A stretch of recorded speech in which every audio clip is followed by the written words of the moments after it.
3장 13절부터 17절까지의 말씀, 저 여러분이 한 절씩 교독하고 마지막 절은 합독하도록 하겠습니다. 디모데후서 3장 13절부터 17절까지의 말씀입니다. 교독합니다.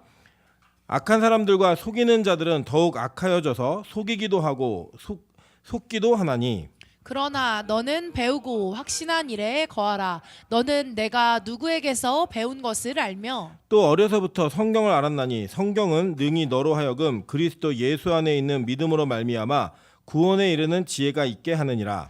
모든 성경은 하나님의 감동으로 된 것으로 교훈과 책망과 바르게 함과 의로 교육하기에 유익하니, 합독합니다. 이는 하나님의 사람으로 온전하게 하며 모든 선한 일을 행할 능력을 갖추게 하려 함이라. 아멘. 네, 주변에 있는 분들에게 이렇게 한번 인사하겠습니다. 당신 때문에 오늘 밤이 따뜻합니다.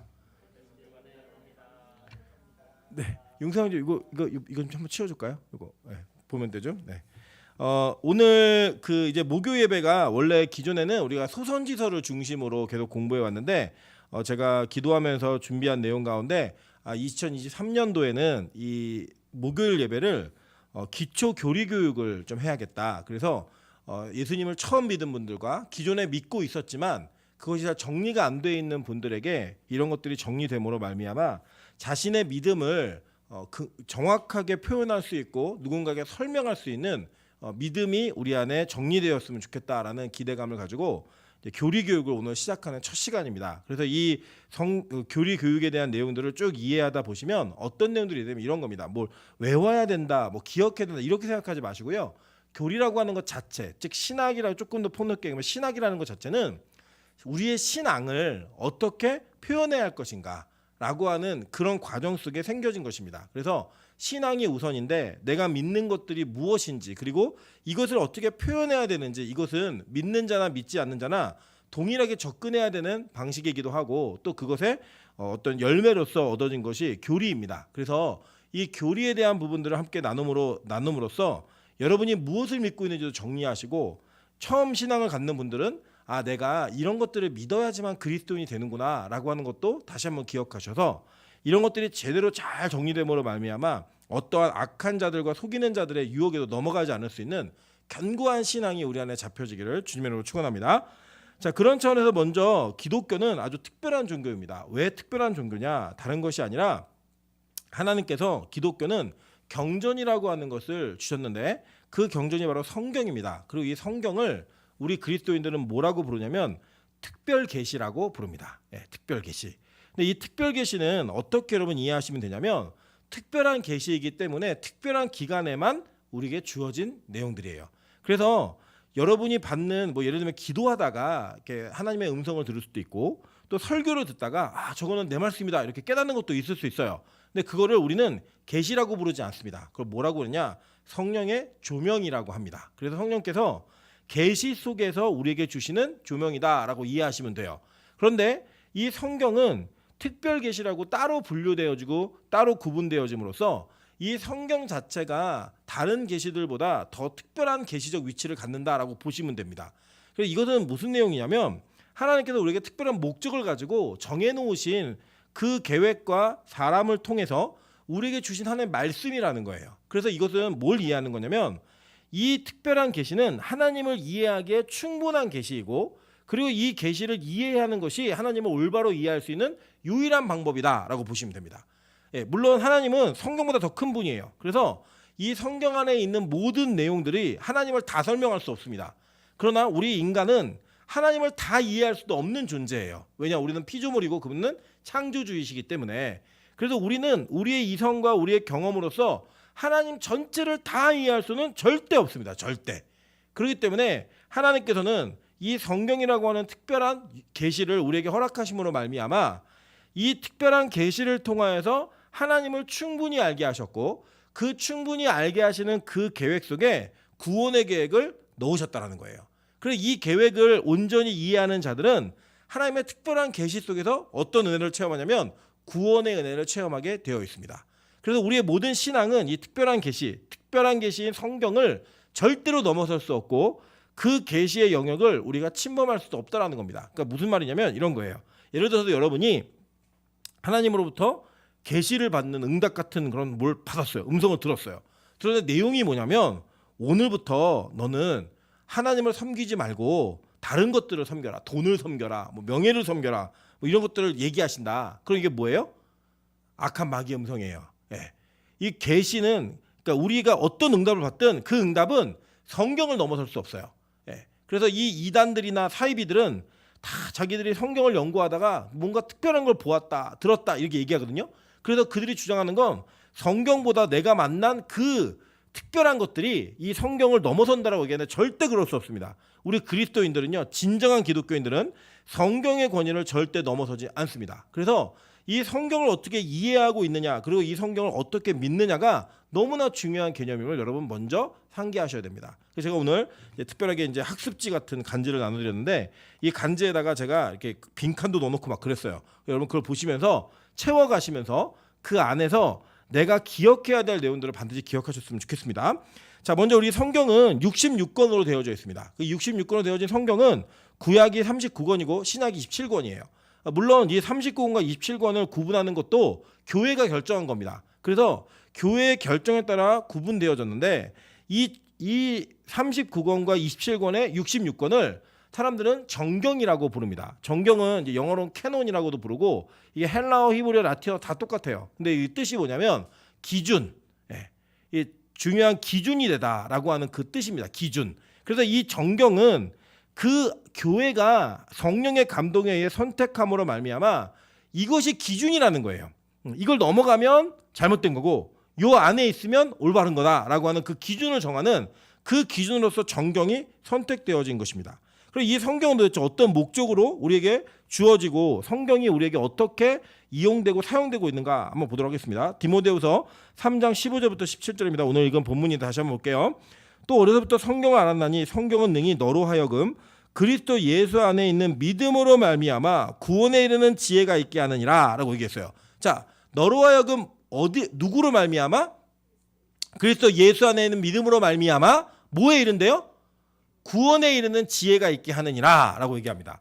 그러니까 이 성경책은요, 여러분이 이용하실 때 이 성경을 뭐 예를 들면 그 뭐 잠언이나 시편이나 이런 것들을 읽으면서 거기에 감동적인 대화들이나 문장들 또 언어들을 읽으시면서 은혜도 받을 수 있고 또 써먹을 수도 있어요. 삶의 원리로서 사용할 수도 있습니다. 그런데 더 중요한 건 뭐냐면 이 성경은 그리스도 예수 안에 있는 믿음으로 말미암아 뭐에 이르게 한대요? 구원에 이르게 하는 그 믿음이 우리에게 주어지는 책이라는 거예요. 그 지혜의 책이에요. 그래서 세상의 지혜하고는 전혀 다른 차원의 지혜가 담겨 있는 책인데 그게 뭐냐? 바로 구원에 이르게 하는 책이고 그것은 그리스도 예수 안에 있는 믿음으로 말미암아 구원에 이르게 하는 예수로 구원에 이르게 하는 책이라는 거예요. 그러면 이 책을 올바르게 이해하면 누가 알아지는 거예요? 예수가 알아진다는 거예요. 예수가. 그래서 이 성경을 어떻게 해석해야 되느냐? 예수로 해석하는 것이 올바른 해석의 방법이고 그 방법으로 이해했을 때만 이 책의 진가를 알 수 있다라고 얘기하는 거예요. 그러고 나면 어떤 일이 벌어지냐면 뒤에 볼게요. 모든 성경은 하나님의 감동으로 된 것으로 이렇게 얘기했어요. 그죠? 하나님의 감동으로 되었다. 교훈과 책망과 바르게 함과 의로 교육하기에 유익하니 라고 얘기합니다. 그리고 그 뒤에 읽어볼게요. 계속. 이는 하나님의 사람으로 온전하게 하며 모든 선한 일을 행할 능력을 갖추게 하려 함이라 라고 얘기했어요.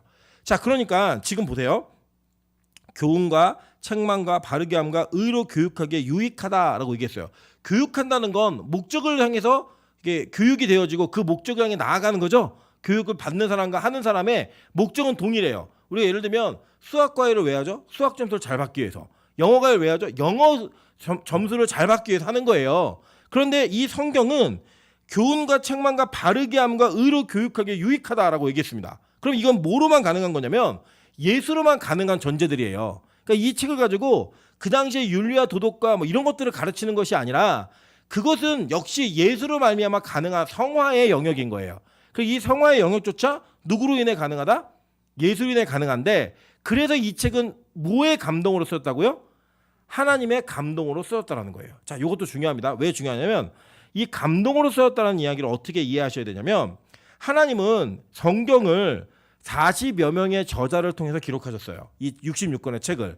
근데 이 66권의 책이 40여 명의 통해서 기록되었을 때 받아쓰기 한 게 아니에요. 자, 하나님 지금부터 모세야 받아 적어라. 태초에 하나님이 천지를 창조하시니라.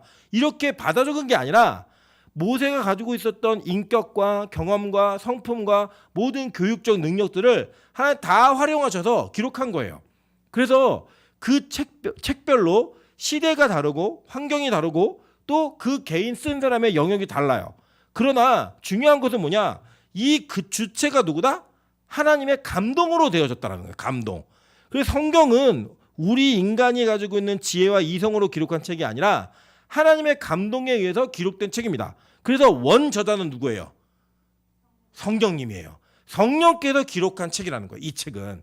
그래서 인간이 쓴 책과는 전혀 다른 책이라고 성경은 이야기하고 있는 겁니다. 그러면 뒤로 볼게요. 하나님의 사람으로 온전하게 하며 모든 선한 일을 행할 능력을 갖추게 하려 함이라 라고 얘기해요. 자, 우리에게 선한 일을 행할 능력이 있어요, 없어요? 없어요. 우리 인간은 전혀 타락한 존재라고요. 그런데 우리에게 이 선한 능력을 행한 능력을 갖추게 하시는 분은 누구예요? 예수 그리스도로 인해서 가능하게 되는 것이고 성령께서 그것을 행하게 하시는 거예요. 그죠? 그러니까 이 모든 성경책은 예수 그리스도, 즉 하나님을 알게 하고 예수 그리스도를 만나는 믿음을 소유하게 하고 성령의 감동으로 우리를 움직이게 하는 삼위일체 하나님의 모든 사역이 이 책을 통해 우리에게 이루어진다라는 거예요. 그래서 이 책이 너무나 중요한 책이라는 겁니다. 그럼 볼게요. 구약 성경은 자 보세요. 어떻게 기록되냐면 베드로후서 1장 21절이에요. 성경이 이렇게 얘기합니다. 예언은 언제든지 사람의 뜻으로 낸 것이 아니요 오직 성령의 감동하심을 받은 사람들이 하나님께 받아 말한 것임이라 라고 얘기했어요. 그죠? 그러니까 이 책들이 다 하나님께서 감동을 주신 사람들이 받아서 쓴 책이라는 거예요. 어떤 거 하나 누락 없이 모든 것이 다. 여러분 요새 우리 주일 예배 때 우리 3부에 아가서를 공부합니다. 그죠? 근데 아가서를 공부하다 보면 이 아가서가 진짜 연애 편지거든요. 근데 연애 편지조차도 누구의 감동으로? 성령께서 감동하심을 받은 사람들 통해서. 그러니까 솔로몬과 이 술람미 여인이 같이 막 합창하고 막 이러잖아요. 같이 주고받고 이렇게 얘기하면서. 그래서 누구의 감동에 의해서? 성령의 감동에 의해서 그 감동을 받은 사람들이 하나님의 말을 가서 쓴 거예요, 그냥. 그러니까 이거는 결국은 누구에게 최종 권위가 있는 거예요? 최종 권위는 하나님께 있는 거죠. 그죠? 하나님의 권위가 그 안에 담겨져 있다는 겁니다. 그리고 이 구약 성경은 사람의 뜻으로 낸 것이 아니라 오직 성령의 감동하심을 받은 사람들이 하나님께 받아 말한 책이다라고 이해하시면 되는 거예요. 그래서 이 책은 누구의 말이냐? 하나님의 말이라는 거예요. 이거를 인정하지 않으면 어떤 일이 벌어지냐면 기독교는 성경이라고 하는 정확하고 분명한 특별 계시 위에 세워진 교회예요. 그렇기 때문에 이 계시가 무너지면 이 진리가 권위가 상실되면 교회는 반드시 무너지게 되어 있습니다. 이건 사람의 판단이에요. 사람의 결정인 거예요. 그리고 여러분 천주교와 기독교의 가장 큰 차이점 하나가 뭐냐면 교회는 하나님이 감동으로 교회를 통해서 성경을 선택하셨다라고 믿어요. 그러니까 이 성경은 누구에 선택된 거예요? 하나님에 의해서 선택된 거예요. 그래서 우리는 성경이 교회보다 더 높은 권위를 지닙니다. 무슨 말이냐면 교회는 성경에게 순종해야 돼요. 교회는 뭐 직분이 목사든 권사든 장로든 다 상관없어요. 성경이 최고의 권위를 가져요. 근데 반면에 천주교는 어떻게 이해하냐면 천주교는 교회가 성경을 선택했기 때문에 성경이 교회보다 낮은 권위를 지닌다고 봐요. 그러니까 교회가 더 높은 권위를 가져요. 근데 이 교회의 머리가 누구예요? 예수님인데 그들의 조직 속에서는 누구예요? 교황이잖아요. 그러니까 교황은 성경과 동일한 권위를 오히려는 실제적으로는 높은 권위를 지닙니다. 왜냐? 교황이 해석한 성경의 의미는 성경과 동일한 권위를 지녀요. 그러니까 교황이 어떻게 해석하느냐에 따라서 그 해석한 내용이 성경과 동일한 권위를 지닌다라고 하면 누가 더 높은 권위를 가진 거예요? 교황이 높은 권위를 가진 거라고요.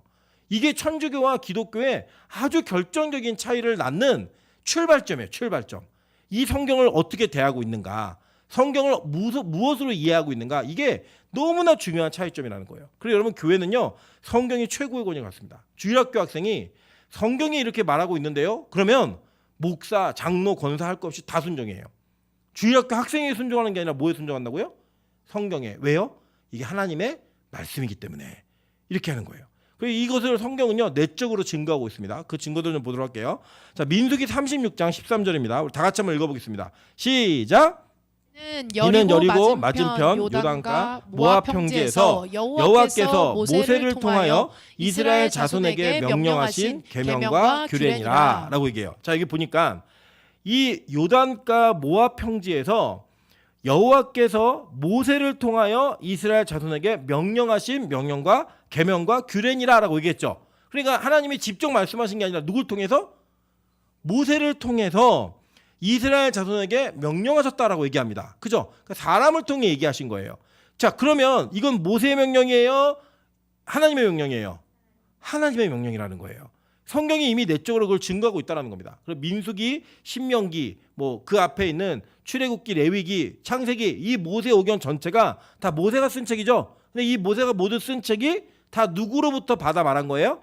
하나님으로부터 받아 말한 책이라는 거예요. 그래서 구약 성경도 하나님의 말씀인 겁니다. 그래서 구약 성경을 우리가 무시하거나 도외시할 수 없다라는 거예요. 왜요? 하나님 말씀이니까. 자, 계속 볼게요. 신명기 4장 2절 다 같이 읽습니다. 시작. 내가 너희에게 명령하는 말을 너희는 가감하지 말고 내가 너희에게 내리는 너희 하나님 여호와의 명령을 지키라라고 얘기합니다. 여기서 말하는 내가 할 때 나는 누구냐면 모세예요. 모세가 이스라엘 백성들에게 내가 이스라엘 너희들에게 명령하는 말을 너희는 가감하지 말아라.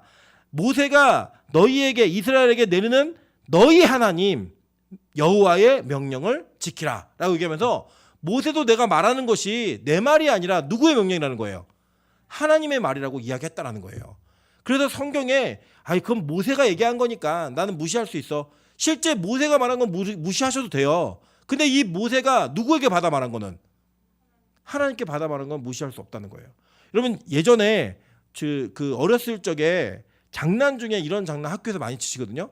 뭐 치냐면 야 선생님이 너 교무실로 오래 이렇게 얘기하는 거 있어요. 그죠? 해본 적 있으시죠? 제가 얘기했다가 되게 많이 맞은 적이 있는데 그냥 선생님 부르지 않았어요. 선생님이. 그래서 저는 걔한테 가고 장난을 친 거예요. 뭐라 장난쳤냐면 야 너 담임 선생님이 너 교무실로 오라는데 그럼 이제 걔는 제가 말했어요. 분명히 말한 건 저예요. 근데 제가 뭐라고 말을 했냐면 담임 선생님이 너 오래라고 했더니 얘는 누구 말로 들은 거예요. 그거를 선생님 말로 들은 거예요. 그래서 갔는데 선생님 저 왜 부르셨어요? 너 안 불렀는데? 임철이 불렀다는데요? 아니요 안 불렀어. 오더니 선생님이 임철 데리고 와. 그래서 걔가 와서 너 선생님이 너 내려오래. 저는 누구 말로 들은 거예요? 선생님 말씀으로 들은 거죠. 그 말씀을. 그 친구가 얘기했지만 갔어요. 가갖고 뭐냐 매 맞았어요. 네. 괜히 거짓말했다고. 그게 뭐냐면 말은 분명히 전한 건 제가 말했고 그 친구도 역시 자기 입으로 이야기했지만 그 뒤에 너 선생님이 오래라고 하는 그 말 한마디 때문에 그 말은 누구의 말이 된 거예요? 선생님 말씀이 된 거예요. 물론 저는 거짓 선지자였죠. 선생님 말 안 했는데 얘기했으니까. 근데 그 친구가 말한 건 진짜 그게 선생님 말이었다는 거예요. 마찬가지로 모세가 이스라엘 백성에게 말한 모든 말은 야 하나님이 이렇게 하래라고 얘기한 거예요. 그러면 이게 누구 말이에요? 하나님 말이죠. 그런데 하나님은 이 모세의 인격과 성품과 공부한 내용들, 뭐 경험들 이거 사용했어요, 안 했어요? 했으니까 그 모세의 특징이 들어갈까요, 안 들어갈까요? 들어가죠. 근데 그 들어갔지만 그 이면에 그 말씀은 누구로부터 온 거예요? 하나님으로부터 온 거기 때문에 모세의 특성과는 상관없이 누구의 말이다? 하나님 말이라는 거예요. 그래서 구약 성경에 많은 저자들이 있기 때문에 우리가 그 저자는 어떤 상황에서 이 말을 썼을까 연구는 하지만 그 연구 속에서 그러니까 이건 모세의 말이구나. 이거는 뭐 여호수아의 말이구나. 이렇게 이해하지 않아요. 누구의 말이라고요? 하나님의 말씀이구나. 이렇게 이해한다는 거예요. 이게 아주 기초적인 사실 같지만 되게 중요한 사실입니다. 왜냐하면 이 근래에 성경을 하나님의 말씀으로 믿지 않는 자들은 이 책은 사람이 쓴 책이라고 믿는 거예요. 그러니까 그 당시의 문화나 교육 환경을 절대 벗어날 수 없다예요. 이들의 주장은. 그래서 예를 들면 동성애는 고대 사회에서 부정한 것이었다. 그러니까 그 당시의 사람들은 동성애를 부정하다라고 얘기할 수밖에 없는 거다. 근데 지금을 넘어와서 이 시대에는 깨어있고 뭔가 변했기 때문에 동성애는 성경에서 하지 말라고 금하였어도 그거는 그 당시의 말이기 때문에 우리는 그 말을 고지그대로 들으면 안 되고 지금 우리식으로 해석해서 들어야 된다라고 주장하는 거예요. 자유주의 학자들이. 그러니까 그들은 성경의 동성애를 뭐라고 말했는가 그 중요하지 않아요. 지금 이 시대가 동성애를 어떻게 받아들여야 되는가가 더 중요한 거예요. 근데 반면에 우리는요. 그 말씀은 누구의 말씀이에요? 하나님 말씀이잖아요. 그럼 그 하나님의 말씀을 우리가 받았기 때문에 지금 동성애가 되는 거야, 안 되는 거예요? 안 되는 거라고요. 다른 거 아니에요. 뭐 모든 과학적인 뭐 어떤 위생적인 이런 원리가 다 차처하고 첫 번째 하나님이 금했으니까 안 되는 거야. 이거예요, 그냥. 그거 왜 누구의 말이니까? 하나님의 말씀이니까. 변치 않는. 그렇게 이해하는 겁니다. 아주 간단하게.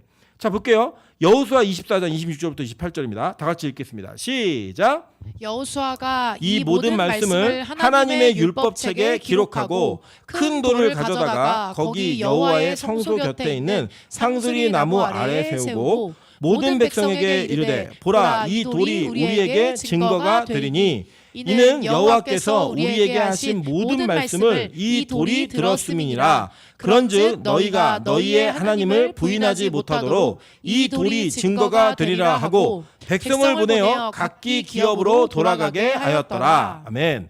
자, 이게 뭐냐면 여호수아가 여호수아 24장은 맨 마지막 부분이에요. 마지막 부분인데 이 모든 말씀을 하나님의 율법책에 기록했다라고 얘기해요. 그게 뭐예요? 이 책이 여호수아서예요. 여호수아서.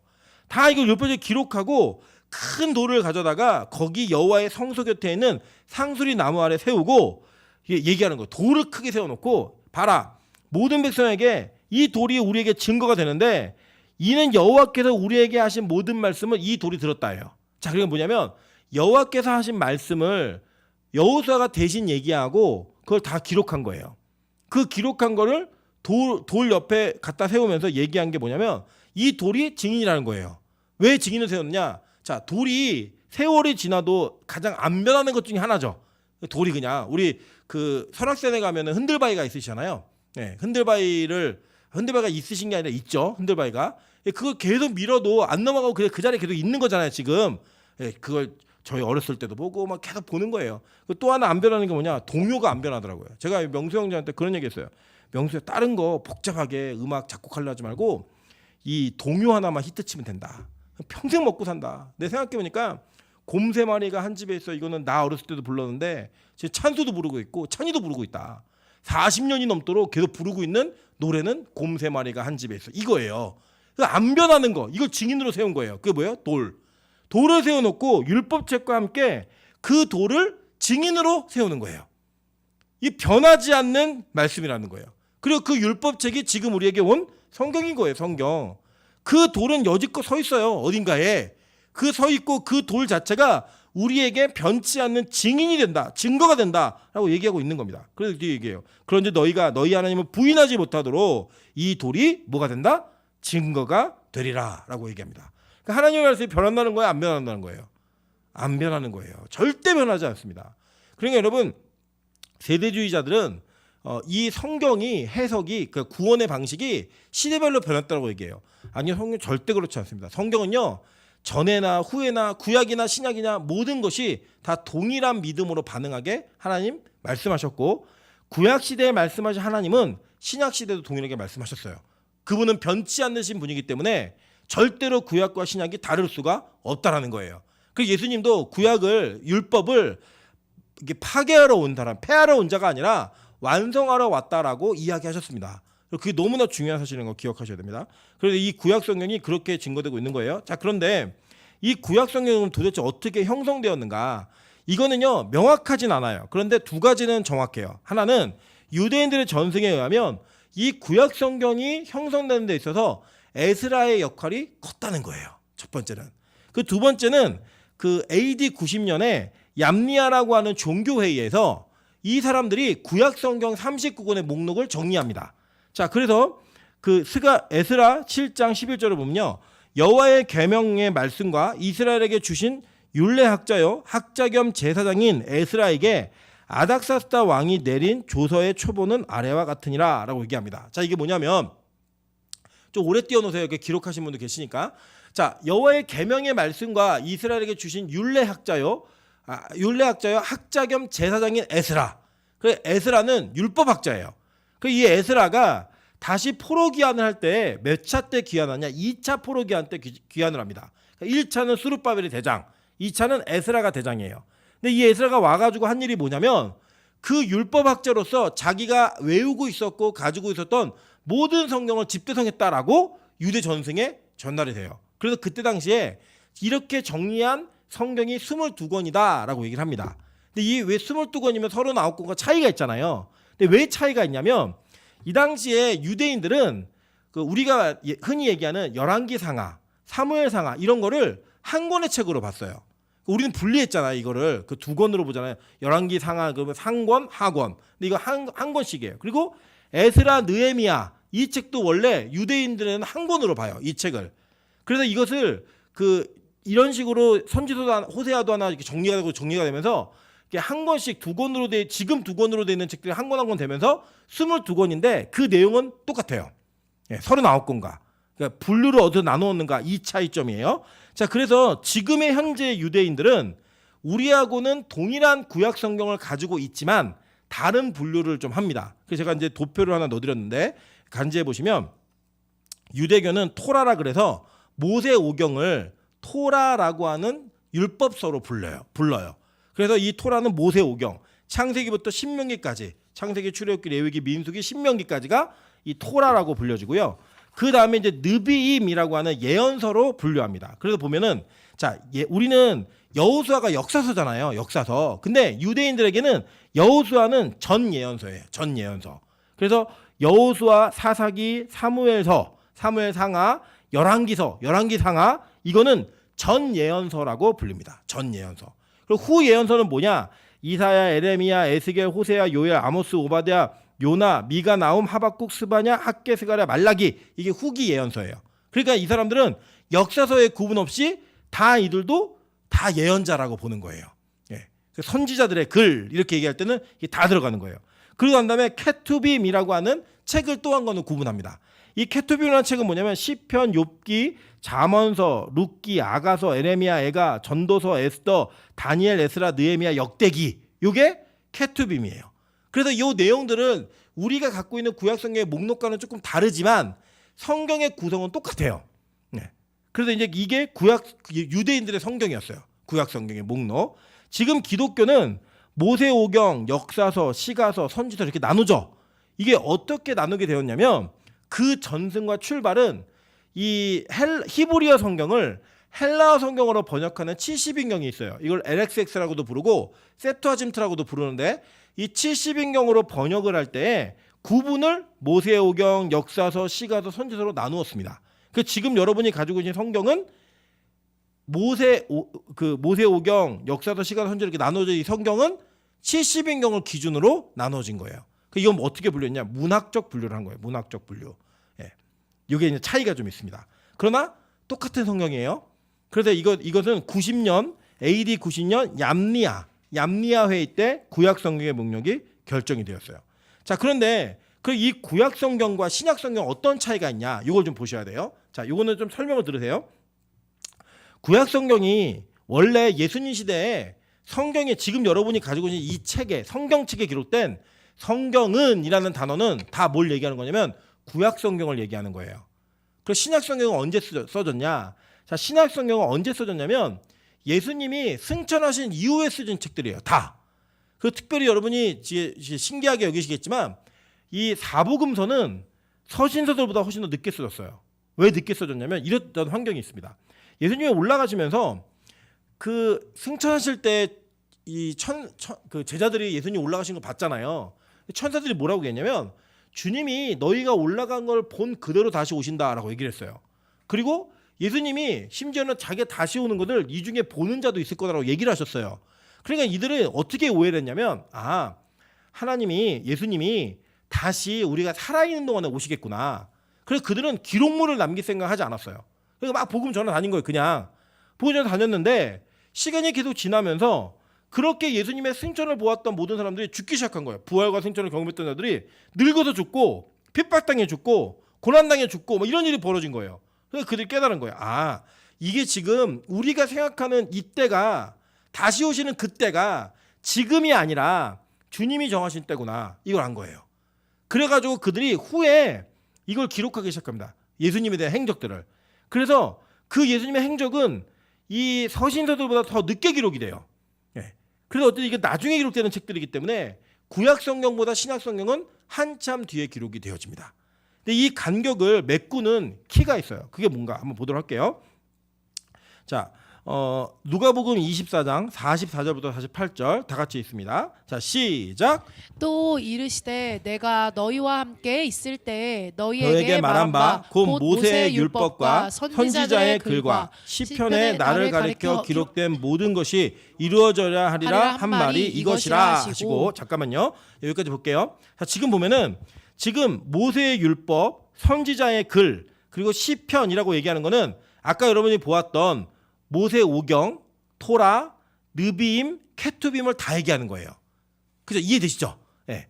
구약 성경을 기준으로 해서 유대인들의 관념에서 그 구약에 있는 모든 책이 이루어져야 하리란 말이 이것이라 하시고 이에 그들의 마음을 열어 뭘 깨닫게 하셨대요? 뒤에 45절. 네. 이에 그들의 마음을 열어 뭘 깨닫게 하셨어요? 성경을 깨닫게 하시고 라고 얘기해요. 이 성경은 무슨 성경이에요? 구약 성경이죠. 그죠?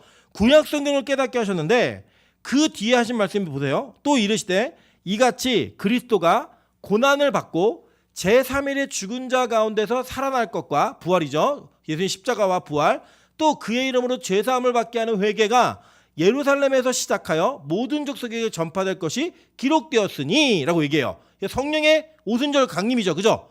너희는 이 모든 일의 증인이라 라고 얘기한 거예요. 자, 그러니까 예수님의 죽으심과 부활하심과 성령께서 이 땅에 보혜사가 오심으로 말미암아 복음이 펼쳐지는 모든 일들은 다 어디에 예언되어 있다는 거예요? 구약 성경에 예언되어 있다는 거예요. 그래서 우리가 구약 성경을 바라보면서 읽어내고 그것을 해석하면서 신약의 사건들을 찾아야 돼요? 안 찾아야 돼요?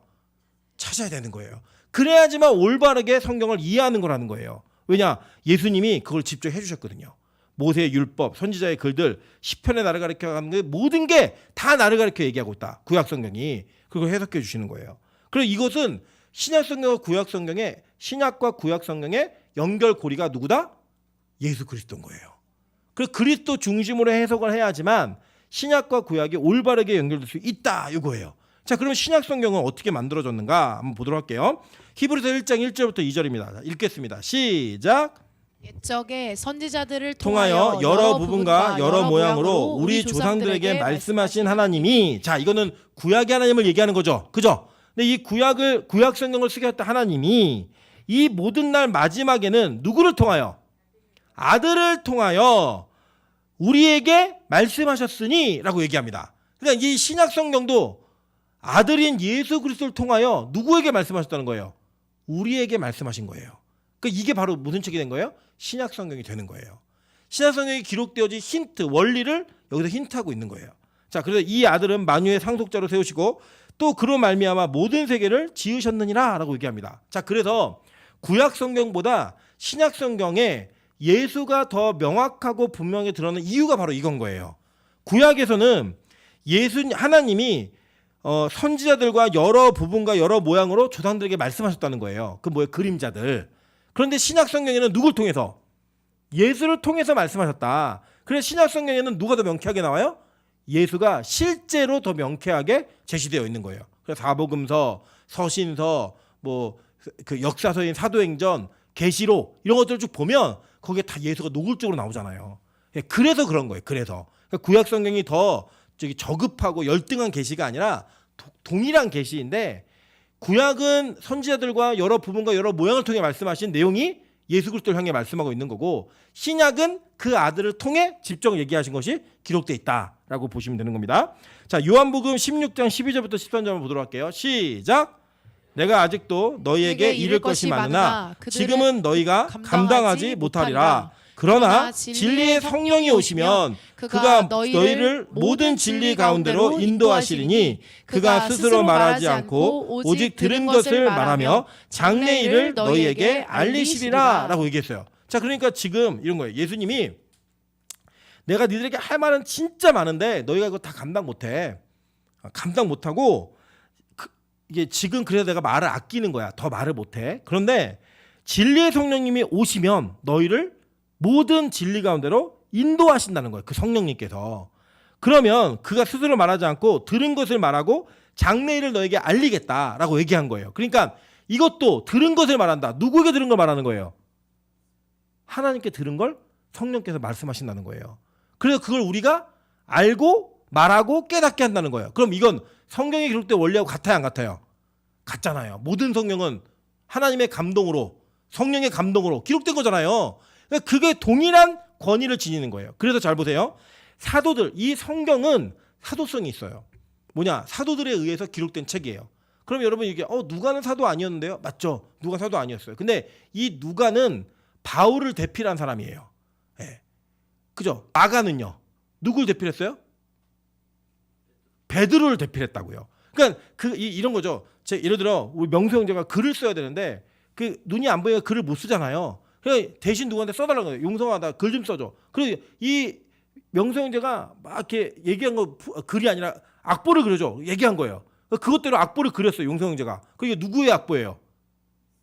명수의 악보죠. 그죠? 그걸 이제 용서가 가져가서 내가 이거 작곡한 거야. 그럼 이거 뭐예요? 사기꾼. 그죠?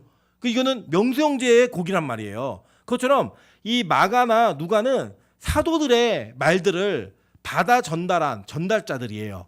대필자들. 그러니까 이것은 사도성이 있다 없다? 있는 거죠. 네. 그래서 이 모든 것들이 하나님의 성령의 감동에 의해서 신약도 기록되었다라고 보시는 게 맞고요. 신약도 구약과 동일한 권위를 지니는 거예요. 자 보세요. 요한복음 10장 20절입니다. 다 같이 볼게요. 시작. 많은 사람이 말하되 이거 아닌데? 말하는 이는 너희가 아니라 너희 속에 말씀하시는 이 곧 너희 아버지의 성령이시니라. 이거 어디 있죠? 구절이? 요한복음 10장 20절이 그거 맞아요? 네, 다른 거예요. 자, 다시 볼게요. 자, 이거 찾아주세요. 말하는 이는 너희가 아니라 너희 속에서 말씀하시는 이 곧 너희 아버지 성령이시니라 라고 얘기합니다. 그러니까 뭐냐면 성령께서 말씀하고 있다는 거예요. 네, 마태복음 10장 20절이에요.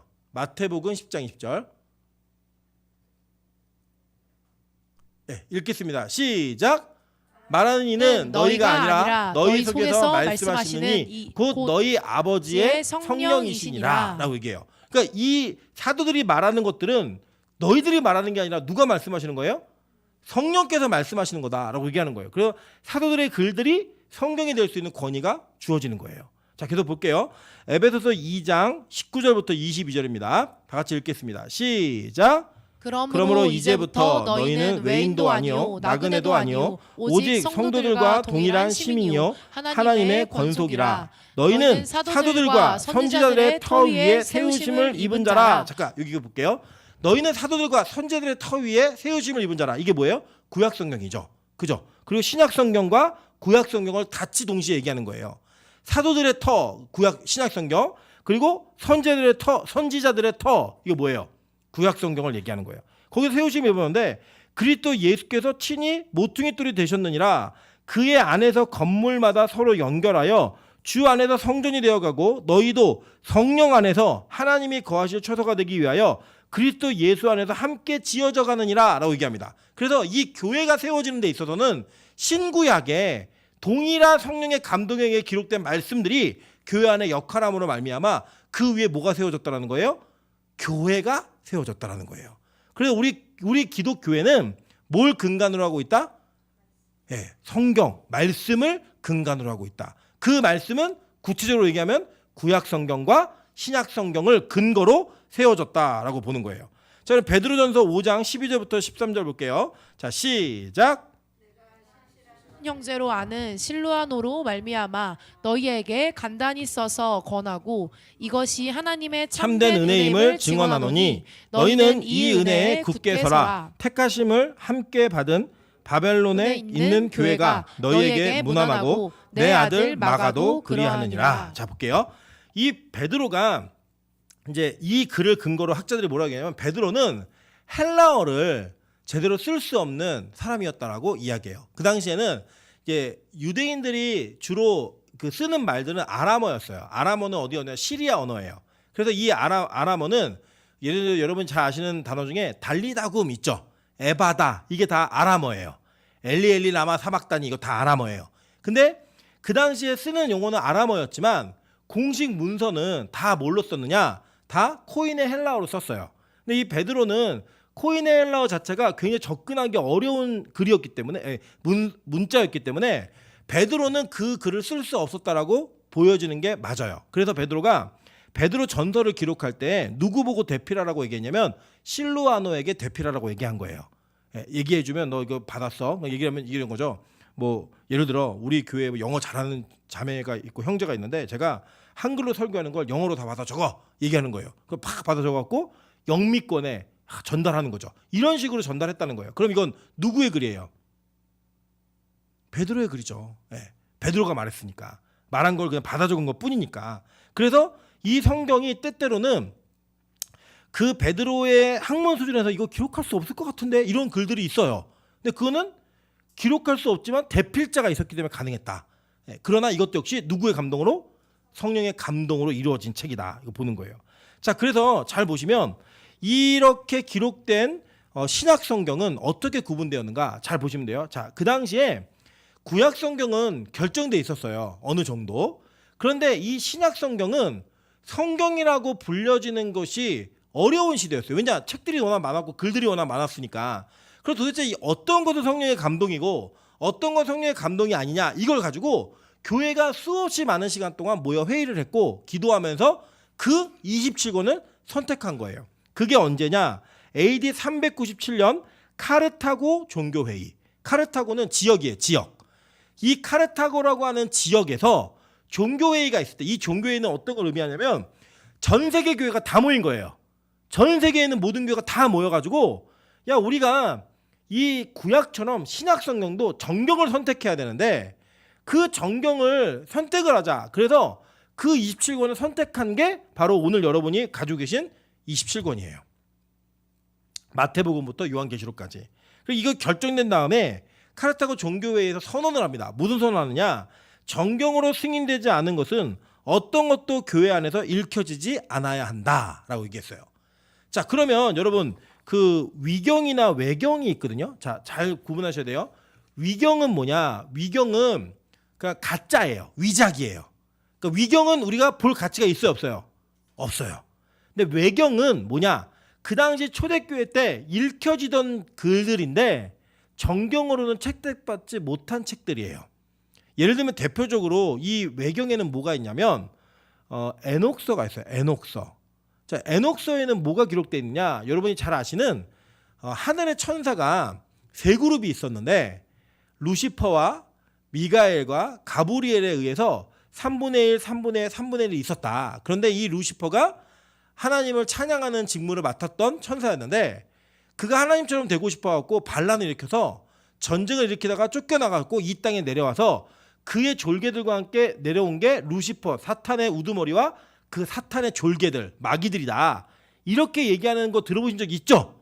그게 바로 에녹서에 있는 외경에 있는 이야기예요. 그러니까 외경은 성경을 이해하는 데 있어서 도움은 될 수 있지만 그것이 꼭 진리다라고 말할 수는 없어요. 자, 그럼 왜냐하면 근데 대신에 초대교회 때 교부들, 초대교회 때 목사님들이 이런 글들을 인용해서 설교를 하셨어요. 그러니까 이제 전혀 뭐 가치도 없다 이렇게 말할 수는 없어요. 그런데 정경하고는 이 차별적 가치가 있는 거예요. 캐논이라고 하는 정경 기준하고는 다른 가치가 있어서 이거는 그냥 참고로 우리가 뭘 이해할 때 참고로 볼 수 있는 글들. 그러나 성경적 권위는 있다 없다? 없다라고 보시면 돼요. 그래서 이런 것들은 저희가 이제 올바르게 판별할 수 있는 그런 기준이 있어야 돼요. 그런데 이건 기억하세요. 성경 전체 66권의 목록이 무슨 회의 때? 카르타고 종교회의 때 결정되었다 이거예요.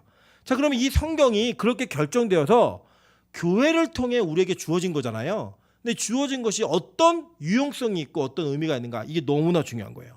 자, 로마서 10장 17절 보겠습니다. 자, 시작. 그러므로 믿음은 들음에서 나며 들음은 그리스도의 말씀으로 말씀으로 말미암았느니라 라고 얘기해요.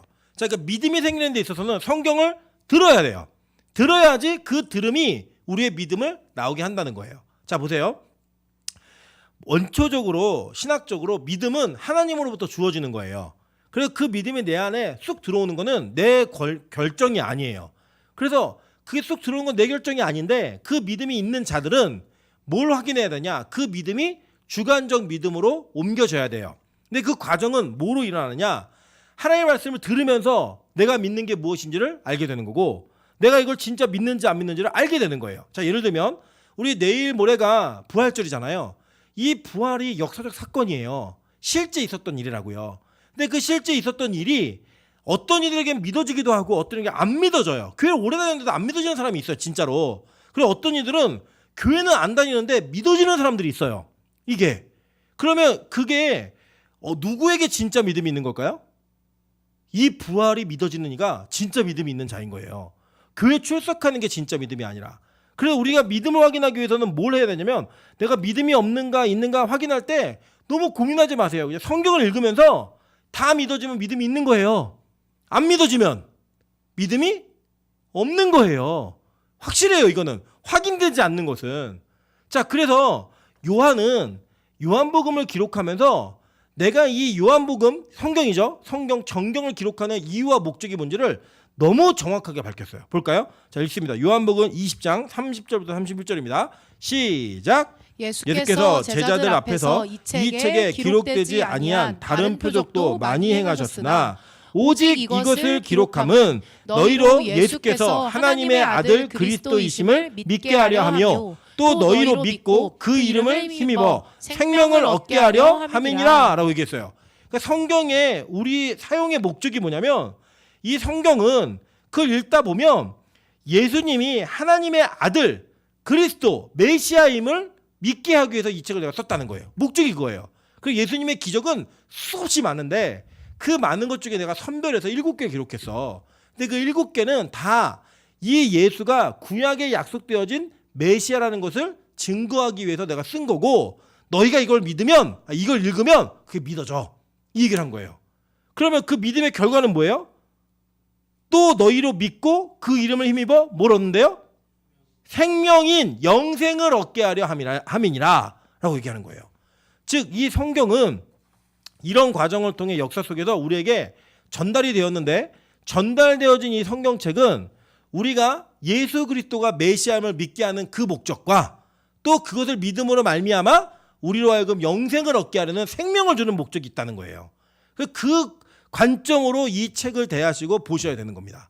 그래서 성경을요 중요하게 이해하셔야 돼요. 최근에 한 대형교회 목사님께서 제가 볼 땐 망언이에요. 망언하셨어요. 어떻게 망언하셨냐면, 교인들에게 성경을 많이 가르치지 말아라. 교인들이 성경을 많이 알면 목회가 힘들어진다. 교인들은 적당히 알고 멍청해야만 목회가 편하다라고 얘기하셨어요. 그걸 어디서 얘기하셨냐면 목회자 세미나에서 얘기하셨어요. 저는 이분 그분이 여러 공도 있고 여러 가지 좋은 점도 많이 계시지만 그 메시지 자체는 악한 마귀의 메시지라고 믿습니다. 왜냐? 이 책이 기록된 목적 자체가 성경을 제대로 읽고 알면 누구를 믿게 된대요? 예수 그리스도를 믿게 된다는 거예요. 근데 그걸 가르치지 말라고요? 어떻게 그런 말을 해요? 저는 절대 이해할 수 없어요. 마찬가지예요. 여러분 성도 입장에서도요, 성경을 배우고 읽지 않는데 내가 예수를 믿는다고 얘기할 수 있을까요? 아니, 성경이 기록된 목적이 그러니까요. 성경을 모르는데 어떻게 예수를 믿어요? 성경을 제대로 이해하지 못했는데 내가 어떻게 예수를 믿는다고 얘기를 해요? 여러분 이거는 상호간의 문제라고 생각합니다. 제가 이전에도 계속 말씀드린 문제이지만, 강단의 설교의 퀄리티는 성도가 결정해요. 어떻게 결정하느냐? 여러분이 성경을 얼마나 알고 싶어 하는가, 얼마나 이 성경을 살아가는가, 그것이 목회자가 성경을 얼마나 준비하고 연구하고 잘 정리해서 가르치는가를 결정하게 만드는 기준이에요. 저는 우리 교회가 그런 기준을 높게 잡는 교회가 되길 소망합니다. 우리 모두 가운데 예수 그리스도께서 우리에게 주신, 자신을 알리시기 위해 계시하신 특별 계시가 정말로 믿어지는 그 은혜를 통하여서 하나님의 영원한 생명을 받아 누릴 수 있는 그 준비가 우리 교회에게 충만하기를 소망합니다. 여러분 이것이 너무 중요한 거예요. 그래서요, 이 성경을 잘못 해석하면 이단이 되는 거예요. 이 성경을 잘못 사용하면 사이비가 되는 거예요. 그래서 여러분 이 성경을요 올바르게 알고 이해하셔야 됩니다. 그래서 그것으로 말미암아 저와 여러분의 인생 속에서 이것은 정말로 그 어떤 것과도 비교할 수 없는 책, 비교할 수 없는 권위가 있는, 비교할 수 없는 생명의 진리가 있는 그 책으로 여러분에게 남음으로 말미암아 진짜 하나님을 만나고 진짜 예수를 고백하고 진짜 구원에 이르는 은혜가 있기를 주님의 이름으로 축원합니다. 자, 저 찬양으로 기도합니다. 우리 나의 사랑하는 책, 비록 헤어졌으나 어머님의 무릎 위에 앉아서 귀하고 귀하다 그 찬양 가사 있죠? 예, 그 찬양을 부르면서 같이 우리가 기도하겠습니다. 여러분 제가 참 안타까운 거 성경에 관련된 찬양 딱 생각하니까 요거 한 곡밖에 없어요. 좀 많았으면 좋겠어요. 이게 중요한 책인데 중요한 이 가치인데 이것을 찬양으로 이렇게 기억하는 곳이 이렇게 없다니 너무 속상합니다. 네, 여러분 이 찬양을 부르시면서 하나님 내가 진짜로 이 성경책을 사랑할 수 있는 사람이 될 수 있게 도와주십시오. 성경을 통해서 예수 그리스도를 온전히 경험하는 자가 될 수 있게 도와달라고 우리 찬양으로 기도하며 나가도록 하겠습니다. 찬양하겠습니다.